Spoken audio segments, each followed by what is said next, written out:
What are some moments that actually make life worth living? Have you ever noticed that most people around are spending time to prepare to live the life they actually want to live rather than actually living it? There's this strange assumption we've built into our lives that is eventually our life will become less busy. After this project, after this deadline, after this promotion, another family obligation, or after things become stable is when our life will become free. And then somehow after we achieve all of these things, we expect ourselves to then start living our life. In 4,000 Worlds, Olivia Berkman makes a simple but uncomfortable point that our time is fundamentally limited and we're not going to be able to finish everything. There will always be more goals, more work, more things we can pursue. And once you start to genuinely accept that, your question will change from how can I fit everything into my life to what is worth keeping and appreciating in my life? What is actually worth giving my life to?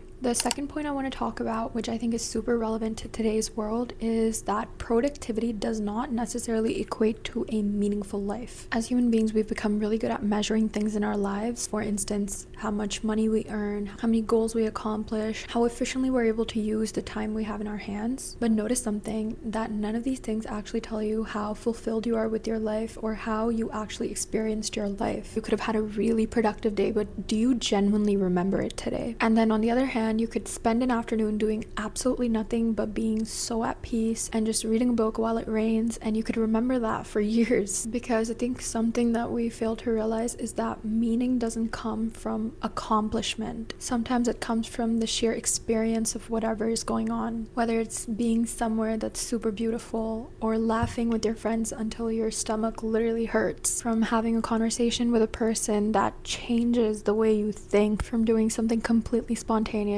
These moments don't look impressive from the outside, and neither are they any level of accomplishments, but they add so much meaning to your life and they add a sense of fulfillment. Now let's talk about what we actually end up remembering. Think about your own memories, the ones that come to you without trying. Defining experiences of your life. I can assure you that none of them include writing emails or completing small tasks. What you would remember is probably that one trip, that one person, the conversation that you never wanted to end. My point in talking about this is that we have become so centered and focused on making use of our lives and centering our lives around what is useful that we forget that the most important moments are the useless ones on paper. Those are the moments that actually make you feel alive. And I feel like that's enough of a reason to focus on everything that is small and good equally to all that is building our resume and our accomplishments. Now I want to talk about the danger of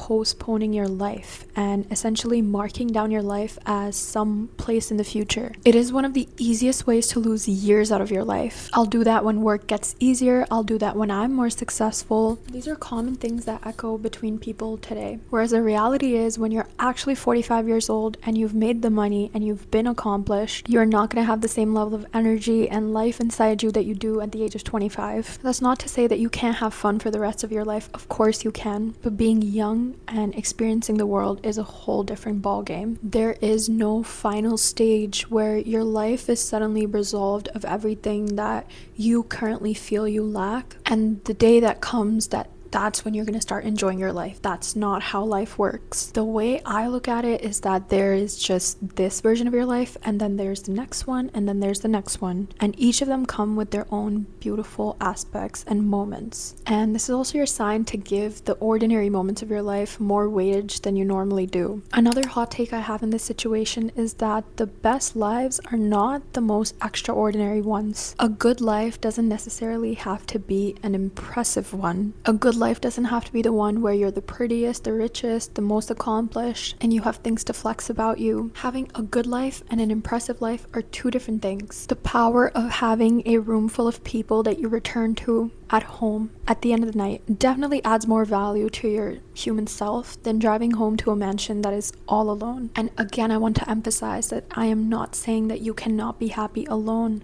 but sometimes people really overestimate the effect of having a lot of money and fame and power and confuse that with someone being more fulfilled on the inside. The privileges of a good life don't necessarily include the impressive things that we see on paper. Rather, I would argue that having more attuned attunement with yourself, having interests and hobbies that have nothing to do with your career, traveling somewhere because you want to go see that city, having slow mornings, spending time with yourself and making memories that no one ever gets to see. Those are the fulfilling aspects of your life. Being able to look around the ecosystem of your life and actually recognizing all that it brings to you and all that you are in the middle of it is what brings fulfillment. Being present isn't necessarily about meditating. It is also about participating in creating your own life and being aware of it, not constantly documenting it, not constantly optimizing it, not thinking what comes next, and being present where you are today. So here's a call to shift your focus from what makes it impressive on paper and rather also understand that at the end of the day, what truly matters is the people, the peace, the travel, the calm, the health, the freedom, finding yourself and then losing yourself and then rebuilding yourself. The places, the laughter, and the freedom is what you would remember. The peaceful meals you had with your family is what you will remember. And doing this will help you shift your focus from how efficiently you live your life to how deeply and whether you actually lived your life. I hope you guys enjoyed today's video. Comment down below for any future video suggestions that you have, and follow me here for more spirituality, psychology, and self-growth. I will see you guys soon. Bye!